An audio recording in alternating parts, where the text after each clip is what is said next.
Hello, everyone. Welcome to the From Compliance to Competency webinar series presented by the Regional Centers for Workforce Transformation. My name is Ashley Blaze. I work at Services for the Underserved as a regional director, as well as the Regional Centers for Workforce Transformation as one of the leads for Region 4.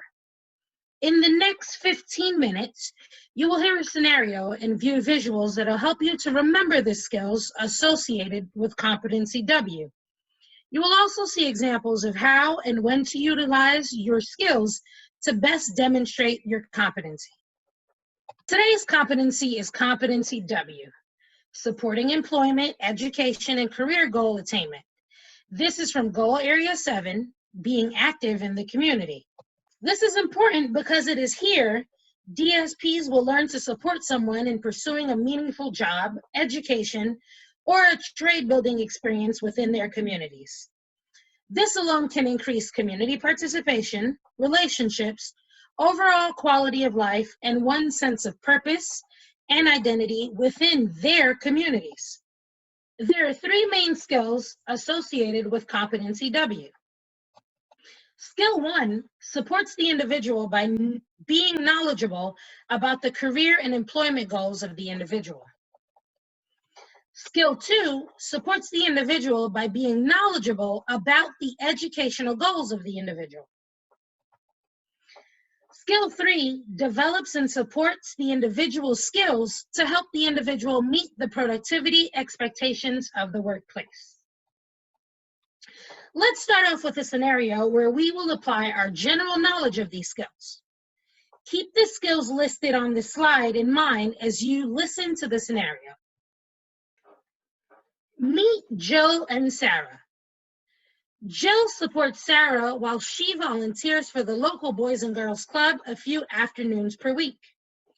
Jill's role as Sarah's DSP is to support her to be successful on the job. This can include minimal verbal and physical supports throughout her shift. For example, hand-over-hand assistance. Sometimes Sarah needs hand-over-hand to stay on task with things like snack prep, craft station, or helping kids to wash their hands. Overall, Sarah is independent at work. They also work on Sarah's social skills and her ability to maintain appropriate workplace relationships. This may include co-workers, kids at the club, and on occasion their parents. With Jill's help, Sarah has learned a lot since volunteering at the club, and she's doing a wonderful job. It's true, Sarah loves to work with kids, and she's good at it.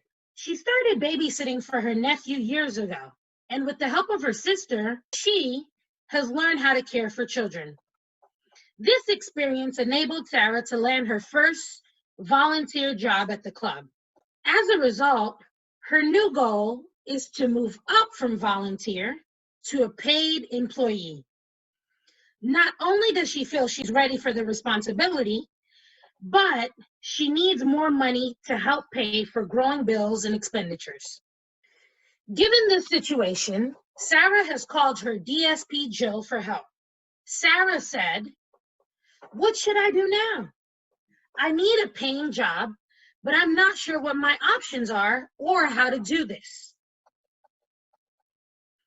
Should I quit the volunteer job with the kids, even though I love the work? Maybe I can ask my supervisor at the club if she can hire me part-time and start paying me. Or maybe I should apply at ShopRite for something else. I could do that, but I'm scared I will not like the work. Do I need a resume? And who can help me with writing one?"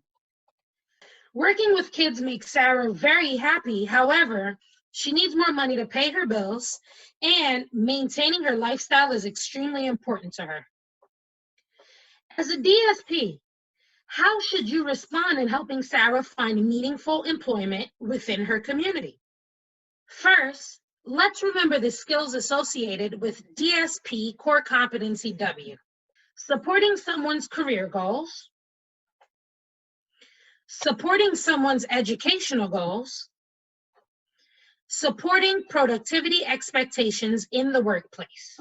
As we go over possible approaches, I want you to think of how you would apply each skill on the slide listed to the scenario with Jill and Sarah. One way in which you, the DSP, can respond is to assist Sarah in making an informed decision about her career goals, preferences, and opportunities within her community. DSPs, using your IDM skills helps the person being supported to make their own choices based on information and experiences rather than you, the DSP, making choices for people. Does Sarah have all the information and resources needed to make an informed choice on whether she should quit her volunteer position, ask for a promotion, or seek employment elsewhere? One way to begin this conversation could be by you saying, I hear you say you need a paying job. And if the club won't hire you as a paid employee, you may have to look elsewhere for employment, even though you don't want to do this. Is this correct? Do you understand the dilemma at hand? Try and start with repeating what you just heard to make certain you are getting it right. Follow up with more questions. For example, what did you do last time you searched for your volunteer job? Where do you think we should begin your job search in this case? See what she can recall on her own or what ideas she has first, without you thinking for her. If she needs help remembering, then you can offer support as needed. In addition to repeat and ask, you can offer some validation. You offer validation by saying something like, I can understand why you feel this way. I know what it feels like to stress over bills and the need for more money. As an example of how to offer validation. Using this response would show knowledge in skill 1 from competency W.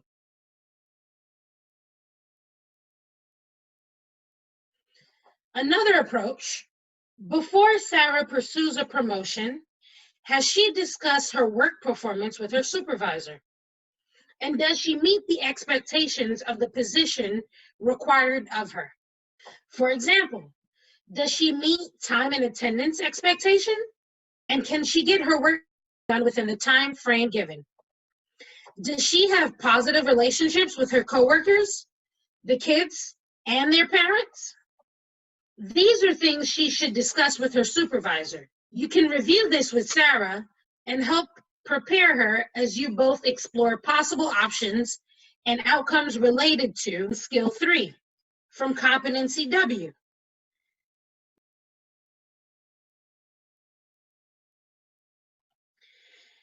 As Jill and Sarah review her options and possible outcomes, they decide to put it on paper to help with Sarah's understanding, process, and organization.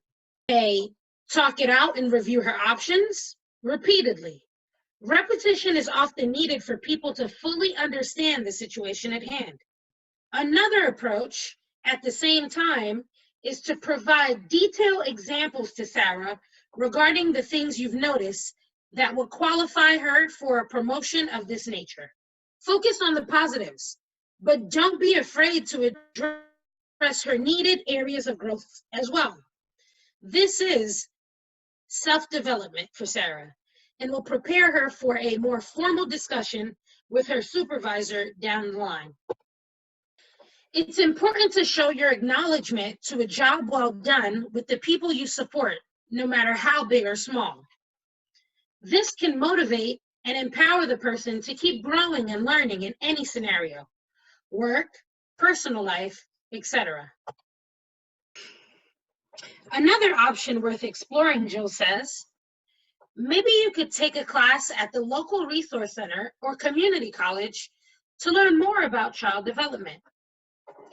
Perhaps the two of you can Google search all the local educational opportunities for getting certified in child development certifications, including basic life support or CPR and first aid. Do you think this would increase Sarah's odds of getting a promotion while building her current skill set? I do. This demonstrates competency in skill 2 from Competency W.